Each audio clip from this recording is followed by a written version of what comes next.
తెలంగాణ ప్రభుత్వం ఇంటర్ విద్యను పూర్తిగా ప్రక్షాళన దిశగా అడుగులు వేస్తోంది. సిలబస్ మార్పుతో పాటు కొత్త కోర్సులను ప్రవేశపెట్టేందుకు చర్యలు తీసుకుంటోంది. ఇంటర్లో ఏఐ కోర్సును అందుబాటులోకి తీసుకురావాలని బోర్డు భావిస్తోంది. అందుకు అనుగుణంగానే అన్ని చర్యలు చేపడుతోంది. రాష్ట్ర ప్రభుత్వం నుంచి అనుమతి రావటమే ఆలస్యం. అయితే ఈ ఏడాది ఇప్పటి వరకు ఎలాంటి అప్డేట్ రాకపోవడంతో వచ్చే విద్యా సంవత్సరం నుంచి ఇంటర్లో ఏఐ కోర్సును అందుబాటులోకి తీసుకొచ్చే అవకాశం ఉంది. తెలంగాణ రాష్ట్ర ప్రభుత్వం విద్యారంగంపై ప్రత్యేక దృష్టి సారిస్తోంది. ఇప్పటికే ఇంజనీరింగ్తో పాటు డిగ్రీ సిలబస్తో పలు కీలక మార్పులకు శ్రీకారం చుట్టింది. ఇదే కోవలో ఇంటర్ బోర్డులోనూ సిలబస్ ప్రక్షాళనకు రంగం సిద్ధం చేయనుంది. భవిష్యత్తు మొత్తం ఆధునికత వైపు పరిగెడుతున్న నేపథ్యంలో ప్రస్తుత ట్రెండ్స్కు అనుగుణంగా ఉండేలా సిలబస్ రూపకల్పన చేయడంపై అధికారులు దృష్టి సారిస్తున్నారు. డిగ్రీ స్థాయిలో కొత్త సిలబస్ను ప్రవేశపెట్టేందుకు సర్కార్ నిర్ణయం తీసుకోగా అందుకు సంబంధించిన అంశాలపై అవగాహనను ఇంటర్ సిలబస్ నుంచే విద్యార్థులకు అందుబాటులోకి తీసుకురావాలని భావిస్తోంది. ఇందుకు అనుగుణంగా వచ్చే ఏడాది నుంచి ఇంటర్లో ఆర్టిఫిషియల్ ఇంటెలిజెన్స్ ఏఐ కోర్సును ఇంట్రడ్యూస్ చేయాలని తెలంగాణ ప్రభుత్వం భావిస్తోంది. ఏఐతో పాటు data science, robotics, machine learning తదితర పాఠాలను విద్యార్థులకు అందుబాటులోకి తీసుకురావాలని ప్లాన్ చేస్తోంది.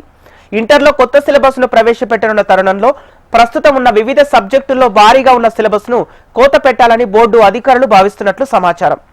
కొంతకాలంగా జేఈ, నీట్, ఈఏపీసీట్ సహా పలు ఎంట్రన్స్ టెస్టుల్లో ప్రశ్నలు రాని ప్రాధాన్యత లేని సిలబస్ను తొలగించాలని బోర్డు యోచిస్తున్నట్లు తెలుస్తోంది. 2026-27 విద్యా సంవత్సరం నుంచి ఇంటర్లో కొత్త సిలబస్ను అమల్లోకి తీసుకురావాలని ఇంటర్ బోర్డు ప్లాన్ చేస్తోంది. ఇప్పటికే దీనిపై కార్యాచరణ సిద్ధమైన మరోసారి సీఎం రేవంత్ రెడ్డి దృష్టికి తీసుకెళ్లి గ్రీన్ సిగ్నల్ లభించగానే వచ్చే అకాడమిక్ ఇయర్ నుంచి ఇంప్లిమెంట్ చేయాలనే యోచనలో ఉంది. అంతేకాకుండా కొత్త పుస్తకాల్లో క్యూఆర్ కోడ్ ముద్రిస్తున్నట్లు సమాచారం.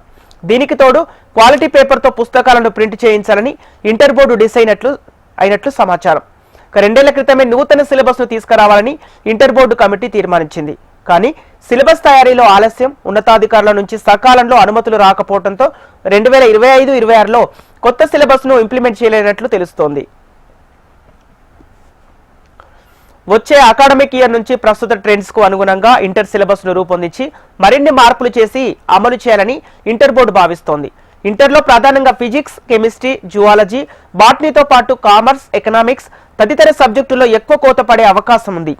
ఈ క్రమంలోనే జేఈ, నీట్, ఈఏపీసీట్ వంటి ప్రవేశ పరీక్షల్లో 5 ఏళ్ల నుంచి ఏ టాపిక్స్ నుంచి ప్రశ్నలు రాలేదో వాటిని పూర్తిగా తొలగించి కొత్త సబ్జెక్టును యాడ్ చేయాలని బోర్డు అధికారులు ప్లాన్ చేస్తున్నారు. 1-2 సందర్భాల్లో రావడంతో పాటు తక్కువ ప్రియారిటీ ఉన్న ప్రశ్నల కోసం అవసరమైతే సప్లిమెంటరీ బుక్ తీసుకురావాలని ఇంటర్ బోర్డు భావిస్తోంది. సిలబస్ మార్పులతో విద్యార్థులకు పాఠ్యాంశాలు సులువుగా అర్థమయ్యేలా చూడటమే కాకుండా పోటీ పరీక్షలకు సిద్ధమయ్యే వారికి కూడా ఇబ్బందులు లేకుండా చూడటమే బోర్డు లక్ష్యమని అధికారులు అభిప్రాయపడుతున్నారు.